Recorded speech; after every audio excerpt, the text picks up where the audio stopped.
नमस्कार, आपका बात 25 में स्वागत है।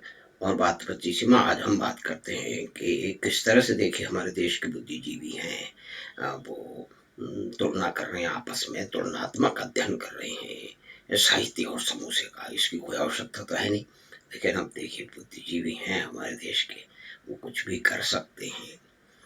तो सुश्री गीतांजलि श्री के जो हिंदी उपन्यास था, उसकी जो अंग्रेजी अनुवाद को नोबेल प्राइज मिल गया है, तो बहुत बड़ी बात हो गई, अच्छी बात है, उनको बधाई। इस उपन्यास को पढ़ा जाएगा, हमने पढ़ा नहीं है तो अभी उस बारे में कुछ कहना ठीक नहीं है। हमारे कुछ विद्वान मित्रों ने पढ़ा है, लेकिन उसकी चर्चा कभी बाद में करेंगे। तो अभी बात यह है कि साहित्य और समोसों में उन्होंने कहा है, विदुषी हैं, उन्होंने कहा है कि साहित्य जो है वो समोसा नहीं है। तो अभी किसने कहा समोसा है? आपने समोसे का नाम क्यों दिया? क्यों, जो एक राजनीतिक विमर्श बहुत दिनों से चल रहा है, क्योंकि किसी ने, यानी कि प्रधानमंत्री ने एक दिन कह दिया था कि भाई समोसे बनाना भी खोमचा लगाना और पकोड़े बनाना भी व्यवसाय है। तो हमारे सारे देश के बुद्धिजीवी कमर कस के कूद पड़े, मूछों में ताव देते हुए, और पल्लू खोस करके युद्ध के मैदान में आ गए कि ऐसा क्यों कह दिया।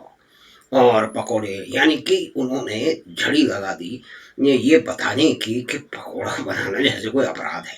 और इनमें से बहुत सारे ऐसे बड़े बड़े लोग हैं, मंत्री रह चुके हैं, जो जेल जा चुके हैं अपने अपने अपने पोजीशन का, अपने प्रभाव का गलत इस्तेमाल करके। उन्होंने बहुत सारे घोटाले किए हैं, तो उसके लिए वो जेल जा चुके हैं, लेकिन वो ज्ञान बांट रहे हैं कि जैसे कोई खोमचा लगाना या कि वो करना कोई बुरा बुरा काम है। अब जहाँ तक साहित्य और इसकी समोसे की बात है, तो देखिए हिंदी साहित्य की बात कर लेते हैं कि बड़ी ही विचित्र स्थिति है, कोई अच्छी बात नहीं है। और उसको कहने में कोई अच्छा भी नहीं लग रहा है, बहुत ही बुरा लग रहा है कि हिंदी साहित्य में कितने ऐसे लोग हैं, लेखक हैं, जो सीधे सीधे उसी साहित्य अपने लेखन से अपनी जीविका का उपार्जन करते हैं। शायद बहुत ही कम है। हम्म कुछ लोग नाम याद आते हैं, लेकिन उसकी चर्चा कभी बाद में करेंगे। और दूसरी तरफ यह है कि पकोड़े बनाने वाले तो लाखों लोग हैं, जो कि अपने परिवार को पाल रहे हैं और अपने बच्चों को स्कूल भेज रहे हैं। उसको उनकी जो जिम्मेदारी है अपने बच्चों के प्रति वो निभा रहे हैं। तो क्या भारत के लेखक ये कर पा रहे हैं? भाई उनको तो कहीं और से, कहीं और, अधिकतर की बात कर रहे हैं, सबकी नहीं कर रहे, कि कहीं और नौकरी कर रहे हैं, कहीं से पेंशन आ रही है, और कहीं से उनको और जगह से धन मिल रहा है। तो ये लेखक तो शगल की तरह से करते हैं। फिर मैं कह रहा हूँ कि कुछ लोग, सब लोग नहीं, तो अधिकतर लोग ये करते हैं। और उनको खुद ही छाप लेते हैं। बहुत सारे लोग हैं जो खुद ही छाप लेते हैं, बांट लेते हैं। ऐसे हमारे कुछ मित्र भी हैं, वो बहुत लंबे समय से वो छाप लेते हैं, बांट लेते हैं। खैर उसमें कोई बुराई नहीं है, आप अपना लिखाओ, कम से कम दूसरे लोगों को पहुंचेगा तो सही। लेकिन ये तुलना करने की क्या आवश्यकता है? तो कुल मिला के सुश्री गीतांजलि श्री को यह मालूम होना चाहिए कि उन्होंने उनके दिमाग में कहीं ये समोसा या कि पकौड़े की बात बैठी होगी, क्योंकि शायद वो भी उसी इकोसिस्टम से, उसी तंत्र से आती हैं जहाँ इस तरह का विमर्श बड़े जोर शोर से काफी दिनों से किया जा रहा है कि देश के इंजीनियर्स और डॉक्टर्स को खोमचा लगवाया जा रहा है। अरे भी बहुत सारे लोगों को मैं जानता हूँ, एमबीए चाय वाला है, और कई इंजीनियर्स हैं जो बड़ी बड़ी अपनी चाय की जो है ना बड़ी बड़ी फ्रेंचाइज खोल रहे हैं। उन्होंने पहले थड़ी लगाई और आगे खड़ा, और बड़े पढ़े लिखे लोग हैं, तो उनका शौक है। आप उसको एक तरफ हम बात करते हैं वर्क इज वर्शिप, कार्य ही पूजा है, लेकिन भारत में कुछ कार्यों की बिल्कुल पूजा नहीं की जा सकती, ये सिर्फ नाम मात्र की बात है।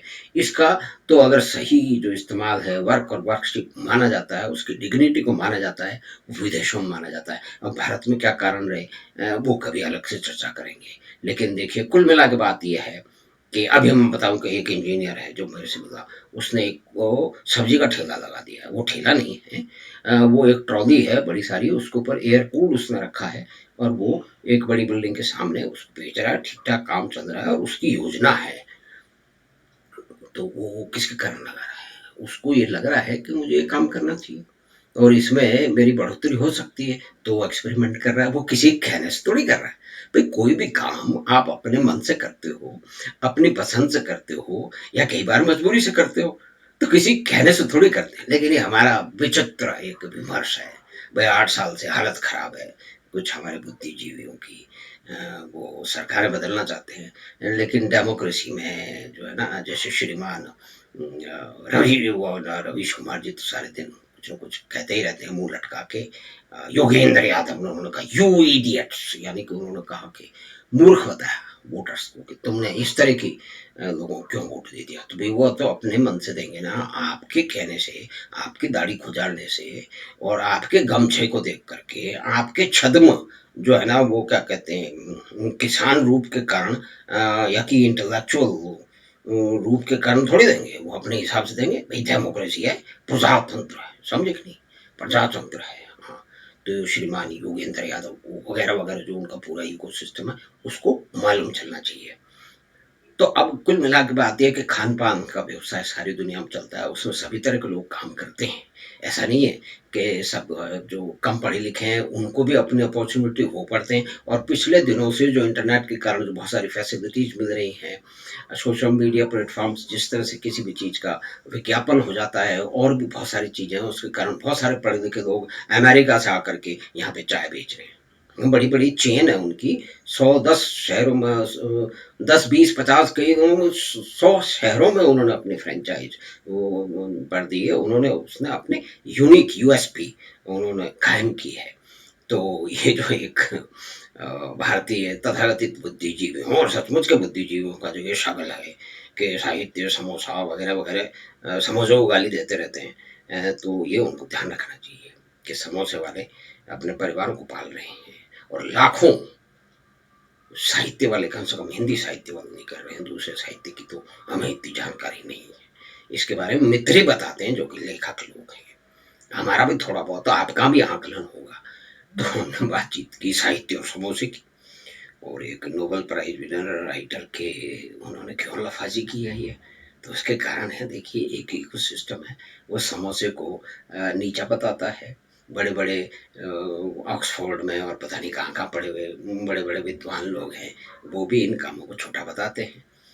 तो ये एक हमारे एक रुग्ण अवस्था है, ये एक बीमारी है हमारे देश की, उसमें विचित्रताओं से भरा हुआ है। तो जब ये इसको भी एक विचित्रता ही बनाते हैं। तो अब देखिए कि हम आ, ये हमने चर्चा की। हम अगर आपको चर्चा पसंद आई तो अपने बात पच्चीसी को सब्सक्राइब करें मित्रों, और अपने दोस्तों के साथ इसको साझा करें, और हम आपसे फिर जल्दी ही मिलेंगे बात पच्चीसी की अगली बात में। धन्यवाद, नमस्कार।